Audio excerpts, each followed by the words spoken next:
So I will start introducing. Welcome everyone to our MSCL Colloquium. And today we are with Professor Dr. Julia Pongratz, discussing the challenges in the discourse about carbon capture and storage, improving technological mitigation without risking rebound effects.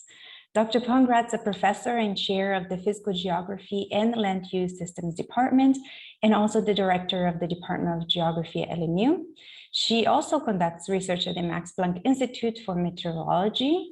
Her research interests include causes and consequences of global climate change, global carbon cycle and greenhouse gas budgets, land use change and its impact on energy, water, and biogeochemical cycles, and earth systems and vegetation modeling, just to list a few.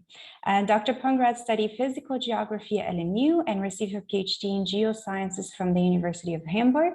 She has worked as a research scientist at the Department of Global Ecology at the Carnegie Institution for Science in Stanford. And she also founded an Emmy Noether group on forestry in the Earth system funded by the German Research Foundation. And with this, I'll give the word to Dr. Pongratz. Thank you very much, Paulina, for the introduction and to everyone for having me here. I'm really looking forward to our discussion. I'll lay the foundation of what I would like to discuss with you, but start out with some of the natural sciences background to show you kind of our perspective. And that probably also helps us better understand how we could communicate these discourses. So we're speaking about carbon capture and storage. I'll open up this to any method that removes CO2 from the atmosphere and what that is. You see it here in the background. We'll come to that in detail during my talk. But first, to start out with some basics that we're all on the same page. This is the composition of the atmosphere. When you look into which matters are in there, you see it's nitrogen and it's oxygen. And there's a little bit of argon. What you don't see are any of those greenhouse gases. And this is because they're all so-called trace gases. They're all available only in very, very small quantities. So you see water vapor is the one with the largest quantity, and then methane is in there. Methane, we measure that in parts per billion, even because it's so little in there. But as we know from other cases, being small doesn't necessarily mean that you're irrelevant. And this is also the case for these greenhouse gases. Instead of having minus 18 degrees global mean temperature due to these greenhouse gases, we've got comfortable plus 15 degrees C, which is how life on Earth, how our cultures and so on have evolved. So this is entirely fine and very appreciated by our current societies. The problem, of course, is the additional anthropogenic greenhouse gas effect. The global carbon budget illustrates why it comes to that we've got an additional greenhouse gas effect on top of a natural one. In general, the carbon, and I focus on CO2 in my talk just due to time constraints. I don't go into methane or N2O, but we can discuss this later. So in general, there's a lot of exchange of CO2 between the atmosphere and the ocean on the one hand. So you see here numbers, 200 gigatons CO2 per year. We just speak about the relative terms. And then there's an even larger amount exchanged between the atmosphere and the terrestrial biosphere. This goes in here via photosynthesis, of course, but it comes out when plants die and are respired and so on, when we eat food and so on. Now, this is the natural equilibrium, but then humans kick in and we create additional CO2 emissions, about 35 gigatons CO2 when you average that over the decade prior to the COVID pandemic. And then there's another term, this comes from fossil fuels or fossil emissions in general, so fossil energy, but also industrial processes and so on, cement production. And then there's the second term, the land use change emissions, deforestation, for example. So this adds about 6 gigatons CO2 to the atmosphere each year. Now, what happens? Well, as soon as you introduce CO2, you also create compensating fluxes. There are sink terms. The biggest sink term is unfortunately the atmosphere. Around half of our emissions stay there and cause climate change. And the other half is taken up for most by the land, but also strongly in the ocean. The processes behind that is that if you have higher CO2 in the atmosphere, more goes into the ocean via dissolution, transportation to depth, to further depths of the ocean. And on the land side, you've got CO2 fertilization, denser forests growing, because CO2 is good for plants in general. We use that in greenhouse gases too, more soil carbon and so on. So this is just to point out this enormous service of land and ocean to suck up half of our emissions. Otherwise, climate change would be twice as strong. But we can't rely on that, right? These things could weaken in the future. And the problem with the CO2 is that there's no process that chemically destructs CO2 in the atmosphere. And this means that when we increase the atmospheric CO2 concentration, it remains higher than it would be for millions of years. So this is our big challenge. And this is why we're speaking about actively removing CO2 from the atmosphere. We are not speaking about this so much for methane or N2O, because these are destructed in the atmosphere by chemical processes, but CO2 is not. So this is the basis for the carbon dioxide removal that we speak about now. So why do we really need to speak about carbon dioxide removal so intensely these days? Let's look into the global emissions. I've just shown you the average over the last decade, but here now you see time series on the left-hand side since the 1990s, the fossil emissions, and on the right-hand side, the land use emissions. So you see land use emissions, they are not just emissions to the atmosphere, they can also be negative emissions or uptake in the biosphere, for example, when a forest regrows after harvesting, but the harvest itself would be here in the emissions. So net, we've seen it's 6 gigatons of CO2 emitted each year. We, of course, see the pandemic here, just to put that into perspective. So if we had continued each year with a decrease like this, then we would be in line with the Paris Agreement's goals. But of course, the emissions have started to increase again already in the second year of the pandemic. So 6 years after the Paris Agreement, global emissions show no clear downward trend apart from that one pandemic year. When we go into projections of climate change as Earth system models can quantify them, you see that the consequences of these emissions can be severe when we project them into the future. So here are two worlds. On the left-hand side, you'd see a world that's about compatible with the Paris Agreement's 2-degree goal.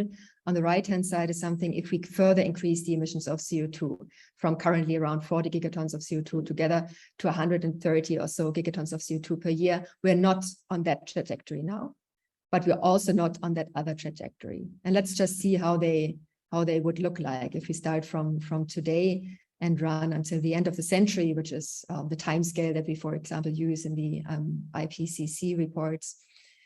So you see how everywhere on the globe, almost everywhere, you see a warming. The warming is typically stronger on land than on the ocean, which is not ideal since we tend to live on land, not on the ocean. And you also see that it's very heterogeneous in space. So the Arctic region is particularly affected, and some other regions less. But in general, you do see that we have severe temperature increase, even if we follow the Paris Agreement's goals. So this is something we have to cope with, adapt to, and so on. So as I said, currently we're on a trajectory somewhere in the middle. Good. We know how much we're still allowed to emit because of something we call the remaining carbon budget. And if we look into what we would be allowed to emit to reach certain temperature goals with at least a 50% likelihood, when we know what we've already consumed, we know what we can still emit. And then we find it's really just a small piece of the cake remaining, equivalent to 11 years at current emission rates. And then we need to be down at 0 emissions. So this is what we quantify each year in the Global Carbon Project. So the good numbers are there. They're always updated. We put them out during the climate conference in the first week. And then I'm interested, of course, in the science communication of why so little happens. So emissions show no clear downward trend, and this leaves a large gap to emission trajectories compatible with a target of staying well below 2 degrees. I can recommend the Climate Action Tracker to look there, because you see the national pledges. They're always updated. So this is the historical evolution of emissions we've seen before, now in CO2 equivalents, including other greenhouse gases. And we see where we're currently at if we continue current policies and actions. You see where we'd be if we implement everything that has been pledged to date, but not yet implemented. And we see that there's a big gap between our actions and our pledges. And we see that there's a big gap also between our pledges and where we should be if we wanted to keep with the Paris Agreement's goals. So 2 big obstacles we still have to overcome. And this means that we need CDR. The assessment report, the latest assessment report, Working Group 3, mitigation, which came out just a few weeks ago or months ago now from the IPCC, it says that the deployment of CDR to counterbalance hard to abate residual emissions is unavoidable if net zero CO2 or greenhouse gas emissions are to be achieved. Why is that? So what is the role exactly of CDR? Here's something called hard to abate residual emissions. So that's one important role. So we've got some emissions where we don't currently know how we could avoid them. For example, methane emissions always occur when we have ruminants like cattle, or N2O emissions in agriculture always emerge when we fertilize. So we need to compensate those. These are the hard to abate residual emissions. How large they are, this is a matter of choice, right? If we say long haul traffic by plane is not, we cannot electrify that, currently don't have synthetic fuels. Is it really needed, that long haul traffic? This is a matter of choice, just to say this. So there's one role for CDR. We need to compensate residual emissions because the Paris Agreement's goals imply that the emission trajectory looks something like this over the 21st century. From currently very high emissions, we need to go to net zero emissions somewhere in the beginning of the second half of the century. And to be at net zero, we obviously need to compensate all emissions that still remain, these hard to abate emissions. Another role is that because we've already emitted so much, we need to have negative emissions in the second half of the century. And the third role of CDR is one which emerged simply because we were not quick enough, we were too lazy currently. So we also need to accelerate this path here of emission reduction. And we speak about mitigation deterrence in the second part of this talk now. So just to say upfront, it's very clear that everything around carbon dioxide removal needs to come on top of deep emission reductions. It should not compensate for those. But we'll discuss that this is not always the case. All 1.5 degree scenarios include carbon dioxide removal. So this is also clear. And many countries, all countries, in fact, that have promised to oblige with the Paris Agreement, implicitly said they're going to do carbon dioxide removal because you cannot reach the Paris Agreement's pathways if you're not doing carbon dioxide removal. So this is entirely clear because of the hard to abate emissions, because we weren't quick enough here. So to highlight a bit more what we're speaking about when I say carbon dioxide removal, just a quick glance into some of these options. Carbon dioxide removal could also be negative emission technologies, NETs, maybe you've heard that before. It's basically the same. And there we're coming back to the graphic from the very beginning. So we've got many different methods. On the one hand side, they could be located in the ocean, on the other hand, on land. And these all need to be evaluated against each other in their potentials, in their risks, in issues of how permanent the CO2 is stored away, in order to deliver a good basis on which political decision-making can be based. And this should not just be hypothetical potentials. If I afforest the entire world, then I get this and this much CO2 drawdown. That's not the point, but we need to know what the potentials are when we consider, when we try to eliminate or reduce to a minimum the conflicts around resources like water or land, when we take societal processes into account, like feasibility, desirability, when we look for ecological sustainability, interference with other sustainable development goals, and also what's economically useful and what's politically doable. And so these are the basic questions that we also investigate in a big research program called CDR Terra, funded by the Federal Ministry of Education and Research, which we started last fall. Helmut Trieschler, for example, here in the audience, Max Witting, Felix Gulde, they're also all part of this big team, which overall is more than 100 researchers. We need 100 researchers because we've got a whole lot of different methods to look at. CDR Terra focuses more on the terrestrial side. There's an extra funding line looking into the marine methods. Those would be, for example, ocean alkalinization. So you could put in chemicals or rock material to alter the chemistry of the ocean such that it sucks up more CO2 from the atmosphere. You could bring up cold water from deeper layers. Cold water can bind more CO2. You could increase mangroves, salt marshes, seagrass, because they all store carbon in the vegetation and in the sediments. You have to put the CO2 somewhere, so you can put it into the basaltic crust. It's good, that's almost permanent, sure, but you don't have basaltic crust everywhere. We can also put the CO2 into sandstone formations. This is a bit more risky because it can leak out again. And then on the land side, we've got afforestation, reforestation that every one of you has heard about. The stems have massive amounts of biomass of trees, so that's something we've been doing for hundreds of years. You can plant bioenergy plantations and then burn them, substitute fossil fuels, but then suck up the CO2 from the chimney and then put it somewhere in the basaltic crust, sandstone formation, and so on. Enhanced weathering, so you grind up material of rock, which then weathers. That's the geological removal of CO2, just accelerated by a factor of very high factor. Direct air capture is also interesting. It's a purely technological solution where chemically you take the CO2 out of the atmosphere and again have to put it somewhere deep down. Biochar, so through pyrolysis, you transform biomass to long-lived biochar, which you then have to put somewhere. So typically you would put that out on the field. All these methods have certain advantages and disadvantages, and all these methods differ very much in terms of how readily they're available, how much they cost, and how big their potential is. And I just quickly want to show that, but would refer you otherwise to the literature that's out there. So there are already compilations that try to give you an impression of the potentials in terms of CO2 removal and the costs for different methods that you see outlined here, the land-based ones.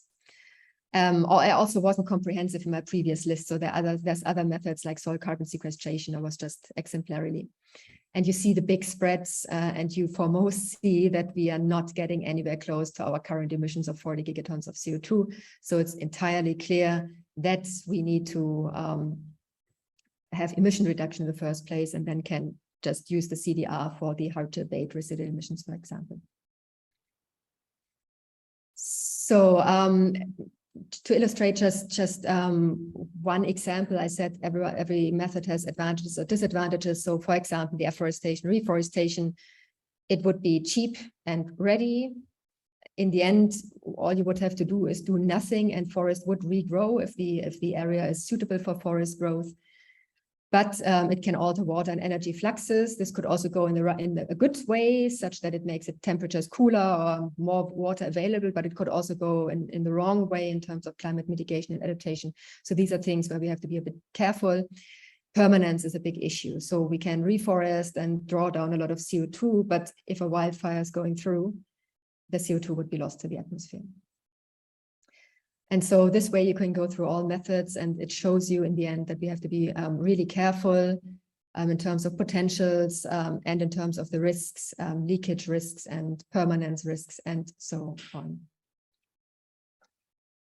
Good, and this is the basis now of what we are considering currently.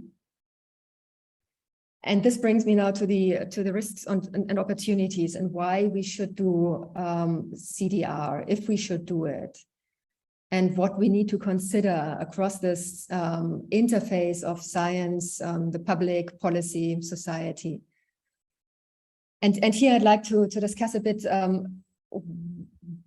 what the pros and cons are of doing first research into CO2 removal, and then second, if we should or should not do implementation of carbon dioxide removal. As I said, we already obliged ourselves to do so in Germany with our aim of being greenhouse gas neutral by 2045. We cannot get around CO2, but it's still maybe good to take a step back and reflect on whether that was a wise decision. So should we do CO2 CDR research? I'd say yes, for a range of reasons. For example, it may reduce trust in certain solutions, and therefore can put the focus back on low risk options, which is reducing fossil fuel burning. So if we find out in our models all the forest dies by 2100, then we clearly know there's other options that should be preferred. We need carbon dioxide removal, as I said, because of the Paris Agreement, and therefore we need to increase our knowledge and we need to decrease the uncertainties. This is also what's often called arming the future, or Generationenverantwortung in German. So we cannot leave future generations to then suddenly having to apply something where we were not ready to do research on. So we need to prepare the future generation with that knowledge. But there's also arguments against doing CDR research. The first one is obviously resources are limited. If we fund CDR research, we're not funding something else. For example, maybe we divert resources away from reducing fossil fuel burning. This is an argument often discussed as the moral hazard argument. Also, it may be that we trust and build trust in technological solutions while we ignore the uncertainties, because a lot of our understanding relies on incomplete understanding. We have to use models in the absence of sufficient data, no data for the future, and so on. And there are big uncertainties associated with that. Maybe we don't judge them right, and then we may build false trust. And then there's a slippery slope argument. So because we do research into something like CDR, we create institutional momentum. And this ultimately leads to deployment, possibly before all risks are assessed, or despite the fact that we know about risks. So we started something and then we get excited. We think, oh, we already invested into it. And then we move more and more into this automatism that we then start implementing this. So this much about the research. A lot of these arguments also apply to geoengineering or climate engineering in the broader sense. So when we speak about solar radiation management and those options that are just addressing symptoms of climate change, but not the cause, like carbon dioxide removal does with drawing down CO2. But some of the arguments are similar, so maybe you've seen them there. Now, should we apply CDR? Again, there's pros and cons to that. On the one side, yes. We should apply CDR, or well, better said, we already do it to some extent. We already do afforestation in Europe, for example. And the 1.5 degree target relies on CO2 removal from the atmosphere, as we've said before.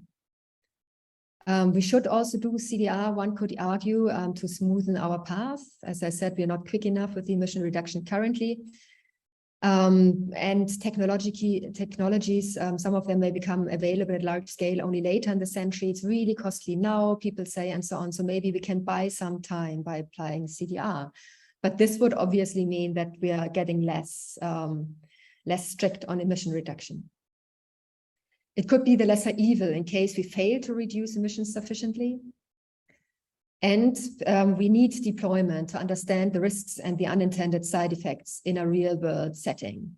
So a lot of the things we model in our models, they work wonderfully. And then you go out to the field and you realize you haven't considered all the ecosystem interactions that are out there. And so this is really important. Also to test if technologies scale up. So this all speaks in favor of CDR application. And one maybe should say, if we want to do that, then of course we need a close monitoring system. We need good ethical standards and so on. But this is another discussion then. But there's also a lot of arguments against CDR application. And the first is there's large uncertainties. Large-scale experiments rely entirely on models. So we need to face always this big criticism, which is right. There are side effects. Some of them we think we understand. All of them are unintended, but some side effects we may not even know of now. Who's liable in case of damage, in case of such side effects occur and do something bad? The liability system isn't in place yet. What about termination effects? If we say we do artificial ocean upwelling, but then we stop it because we have no funding or because of war and so on. What are the governance structures that would keep these CDR applications checked? These are all open questions. And then the big topic of mitigation deterrence. So there's also a nice summary reference down there if you want to read up on that. So there's three aspects to that. So mitigation deterrence first, that means that we have emission reduction on the one hand side, we've got CO2 removal on the other hand. If we lump it all together, maybe we can do more CO2 removal and less emission reduction. So we would deter away from mitigation effort, the emission reduction it should be. So mitigation is really both emission reduction and carbon dioxide removal, but the terminology in the literature is still mitigation deterrence. So what is meant is emission reduction deterrence. So the first problem there is that CDR may substitute emission reductions in policies. And then what makes it worse is it fails to deliver. So what could be an example here? So the agricultural sector might claim that soil carbon storage should be treated as an offset for remaining emissions from livestock. That's and otherwise, if they hadn't claimed that, maybe we would have tried to change our diets such that we need less agricultural land, have less land use change emissions, and so on. But this is not happening because we say we can have soil carbon sequestration in agricultural sector. But then what happens if this doesn't occur, if we somehow overestimated the potential of that? Then we've priced it in our policies and then failed to deliver. So we're lacking CO2 removal from the atmosphere or emission reduction from the atmosphere. Then there's the problem of imagined offsets. So you may double count CDR because different actors are involved. And this may lead to less emission reduction than the CDR, even if it were fully successful, would deliver. So in the first case, the CDR wasn't successful, but in this case, it could be entirely successful, but then the farmer claims it and offsets some other emissions by that. And then maybe some agrarian company does, and then on the territorial national scale, we do again. And so there's a lot of risk of double counting, which we already know from emission reduction per se, and this same problem can apply to carbon dioxide removal. So this is very similar to the moral hazard argument we've seen speaking about CDR research before. So this argument, so it's irrational at the system level, but not necessarily for individual actors. Everyone's acting in good faith, but then when you put it up to the system level, it just doesn't add up any longer. And then the third part is of the mitigation deterrence. You could have rebounds which generate emissions outside their anticipated budget. So one example here is if we build on land-based carbon dioxide removal, you've seen a lot of that is in the land use sector, like afforestation, soil carbon sequestration, bioenergy, and so on. It could create emissions elsewhere. For example, if we say we in Germany territorially want to fulfill our carbon dioxide removal demand, and many countries say we first need to do that territorially. So we start afforestation in Germany, but we don't change our diets and therefore still need to provide a big amount of food. Then we go to other countries and we start importing more. And we already see now that about 25% of land use emissions is embodied in traded products. And this would increase then. And in the end, the biggest flow currently of embodied emissions in land use sectors from Brazil to China and to Europe. And so this would increase. And the consequence then is that in Brazil, we'd have deforestation of pristine, never touched rainforest, super high carbon density, really a loss of biodiversity, and so on. So this could be a consequence. And this would be a typical rebound effect, which generates emissions that are could be even larger than what is taken up.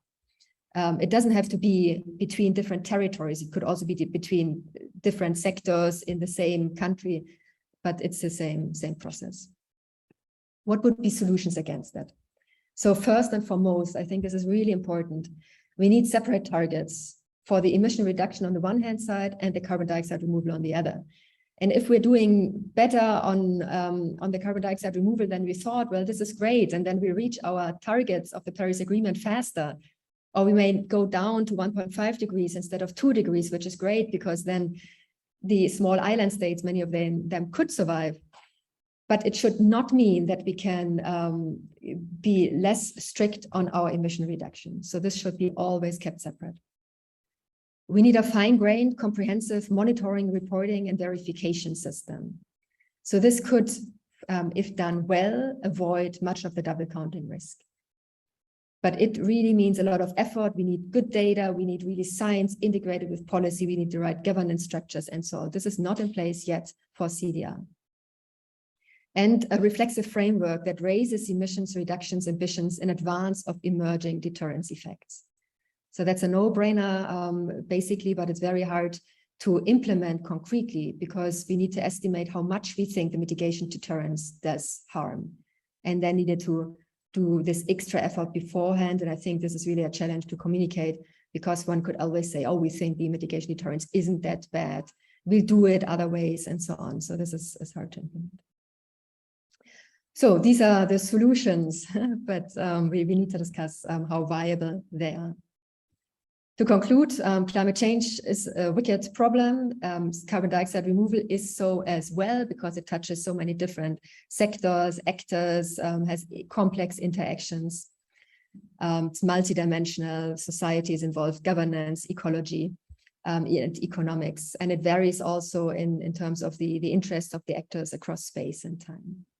We've already obliged ourselves to do carbon dioxide removal. And so now we need to get really serious about how to communicate to society, how to implement that in the best way now that we obliged ourselves to do so, and also communicate well the side effects that there are, and that there's no way away from emission reduction, and that these two targets really need to be kept separate.